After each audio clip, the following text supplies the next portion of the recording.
What's up, everybody? Welcome to the Fitness Realty channel. My name is TJ McLelland and I'm the broker. I'm super excited to share all the things we have planned with you.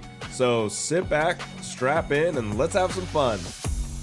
All right. We're back for another fun chat, and I'm excited to share this one. So this one's going to be all about my first client. It's all the way back to North Carolina. So let's rewind. Go all the way back to North Carolina for my very first client. Okay, so picture this.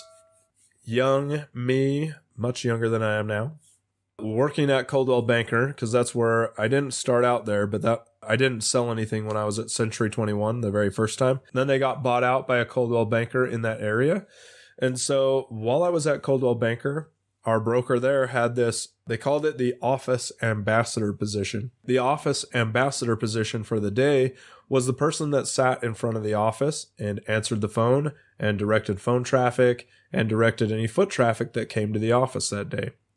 So you can imagine I didn't really know what I was doing, but I was the office ambassador for a Saturday, which was typically a lot easier because not very many people were coming in to the office, and most of it was phone traffic. So I did have another agent that was backing me up, and for the life of me, I cannot remember her name. She didn't really give me that much guidance. All I was doing was sitting and answering the phone.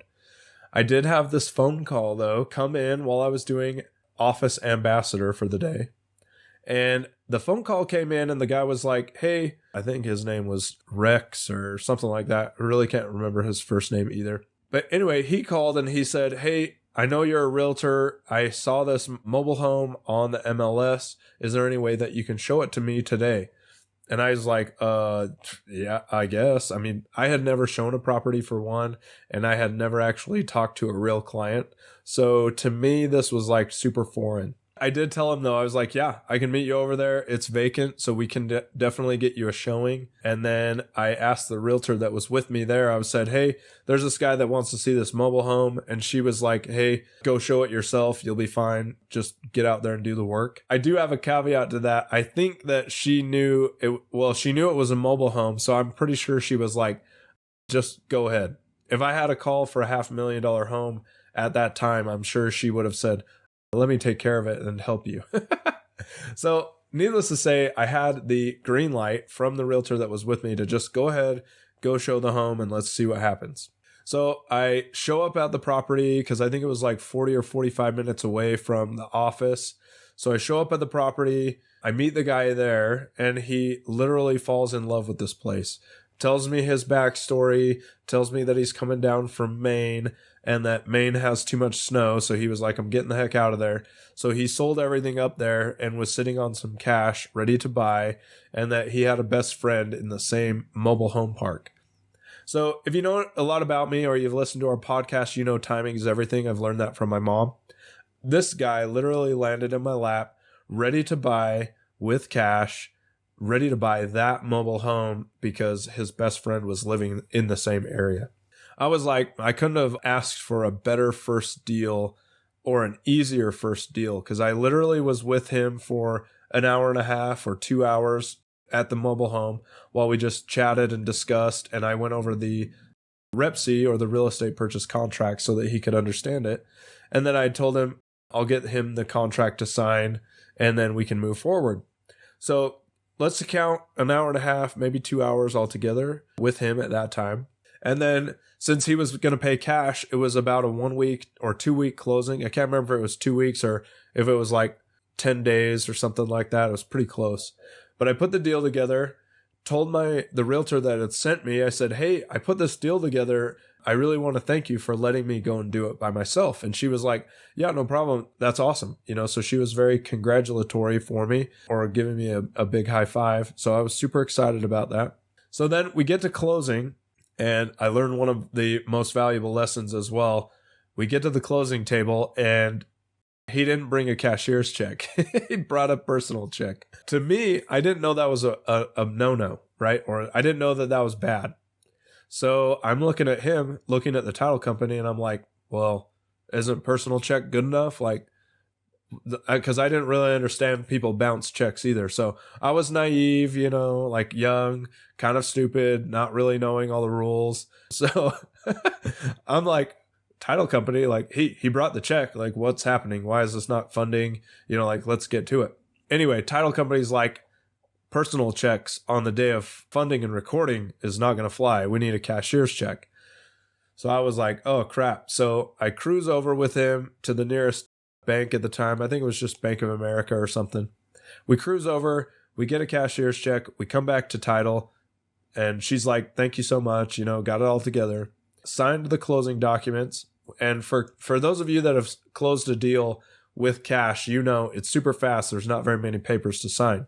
So we literally signed like 4 documents and closed and then recorded later that afternoon. And so for my first deal, my very first client, I think I had 3 hours involved with, well, let's say maybe 3 or 4 hours. I think I've always calculated it with 3 though. So I had 3 hours invested with this guy, and I think the commission on that was like $1,800. So I always say my first deal was a $600 an hour transaction, which was insane to me at the time when I was active duty military and the pay was way, way lower than it is today. And so when I made that money, I was like, whoa, sweet. This is the best money I've ever made. It was super exciting. I was just so stoked to like close my first deal. So I was really excited to close. It was so amazing to finally put my real estate license to good use. Because at the time, I think I had my real estate license for 4 or 5 years altogether and just never had been able to do anything with it because I was always too busy deploying or teaching on base or turning jets for the military. So to finally close something and make it happen just felt so good to me. For a lot of our agents on our staff that come to us, they're always like, hey, I'm going to close 4 deals in my first 6 months. And sometimes when they say that, I'm like, that is a great goal. It can happen. It does happen. And I want you to strive hard for it. But then I tell them about mine or what has happened to me. And I literally didn't close something until about 4 or 5 years into doing this job. Now, mine's a little different, right? Because I couldn't work the business all the time. But it just goes to show you that sales in real estate is relatively hard. But when it does happen, it is very, very sweet. So anyway, that's a little story about my first client. I was super excited about that, getting it accomplished, getting him to close. And he was so excited to get that mobile home. And I was like, yeah, great, dude. I want you to buy. I want you to get in there. So he loved it. And then he went on some hunting trips with his best friend. And his best friend was into like hunting big game that was like weird. And I don't remember what they were shooting or hunting. But one day they brought me some like bear meat or something like that. We didn't eat it. It smelled kind of funny. So sorry. If you're ever watching this, sorry we didn't eat the meat you gave, but I just didn't know what to do with it. I mean, I do now because we have a Traeger, but at the time when like I said, I was young and stupid. So anyway, that's been a fun story about my first client, and I hope that you had some fun listening to it, and we'll see you. And that's a wrap. Thank you so much for supporting us. We'll see you next time, and we love you. Later.